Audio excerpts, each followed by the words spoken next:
दिल्ली में धरने पर बैठे पहलवान अब अपनी जिद के आगे मेडल लौटाने की बात कर रहे हैं। अब सीधा सवाल यह है कि अगर रेसलर्स मेडल्स वापस करना चाह रहे हैं तो यह उनका फैसला है, लेकिन जनता का सवाल यह है कि क्या उन मेडल्स के साथ वो देश की जनता का पैसा भी लौटाएंगे जो सरकार ने उन पर खर्च किया है। देखिए रिपोर्ट।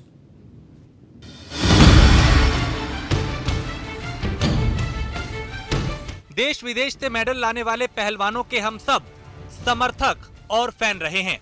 जब भी कोई भी मेडल आया, हम सब ने जाति क्षेत्र से ऊपर उठकर उसे सेलिब्रेट किया। वो जीत सभी देशवासियों को अपनी सामूहिक जीत लगती है, क्योंकि मेडल लाने में पूरा तंत्र लगता है। लेकिन उस तंत्र को दरकिनार कर कोई उस मेडल को व्यक्तिगत मेडल बताकर देश पर एहसान थोपने लगे, ऐसे में वो तंत्र जो वर्तमान को साधते हुए भविष्य के टैलेंट पूल को लचर कर रहा है, क्या उस तंत्र को ब्लैकमेल होने देना चाहिए? बीते दिनों राजधानी दिल्ली के जंतर मंतर पे पीएम विरोधी सभी एक साथ दिखने लगे। लगभग सभी राजनीतिक धुरंधर एक एक कर जंतर मंतर पे पहुंचने लगे। प्रदर्शन के बैकड्रॉप में हो रही प्लानिंग भी अब छिपी नहीं रह गई। लेकिन बावजूद इसके तमाम कोशिशों के अगर जनता का सेंटीमेंट्स इस बार रेसलर्स के साथ नहीं जा रहा, ना ही इस बार वो ट्रैक्टर जुटते दिखे जिन्हें मोबिलाइज करने की कोशिश हुई, तो उसके पीछे भी कोई वजह जरूर ही होगी।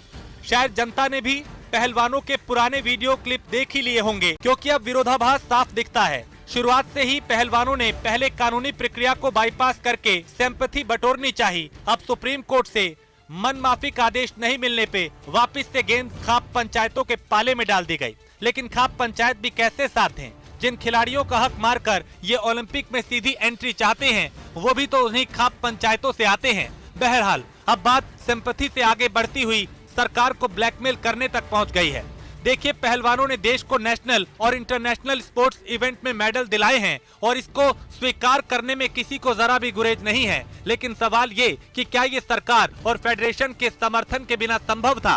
उदाहरण के लिए पिछले 5 वर्षों में ही केवल रेसलिंग में ही सरकार द्वारा लगभग 150 करोड़ रुपए खर्च किए गए, जिसमें विदेशों में training, foreign sports tours, target Olympic, podium schemes जैसे इनिशिएटिव भी शामिल हैं। जबकि जिन अखाड़ों द्वारा रेसलर्स को आगे करके फेडरेशन और सरकार को टारगेट किया जा रहा है, उन्हें भी पहलवानों की ट्रेनिंग के एवज में करोड़ों रुपए दिए गए। रेसलर्स को इस सेल्फ ऑब्जर्वेशन से बाहर आना होगा कि मेडल्स जीतने में एकमात्र उन्हीं का योगदान है, क्योंकि रेसलर्स तो पहले भी इन इवेंट्स में हिस्सा लेते थे, लेकिन उन्होंने तो इतने मेडल्स नहीं जीते थे। अब सीधा सवाल ये है कि यदि रेसलर्स मेडल्स वापस करना चाह रहे हैं तो ये उनका फैसला है, लेकिन जनता का सवाल ये है कि क्या उन मेडल्स के साथ वो देश की जनता का पैसा भी लौटाएंगे जो उनकी ट्रेनिंग में सालों खर्च किए गए? क्या वो उन खिलाड़ियों के वो साल लौटा पाएंगे जिनके स्थान पे इन्हें भारत का प्रतिनिधित्व करने का मौका मिला? वो सरकारी नौकरियां जो किन्हीं और खिलाड़ियों को मिल सकती थी, क्या वो लौटाई जा सकेंगी? यदि हाँ, तो वो स्वेच्छा से ऐसा कर सकते हैं, और यदि नहीं तो उनके पास अपने स्वार्थ के लिए सरकार को ब्लैकमेल करने का कोई मोरल ग्राउंड नहीं है। Bureau report, news 1 India.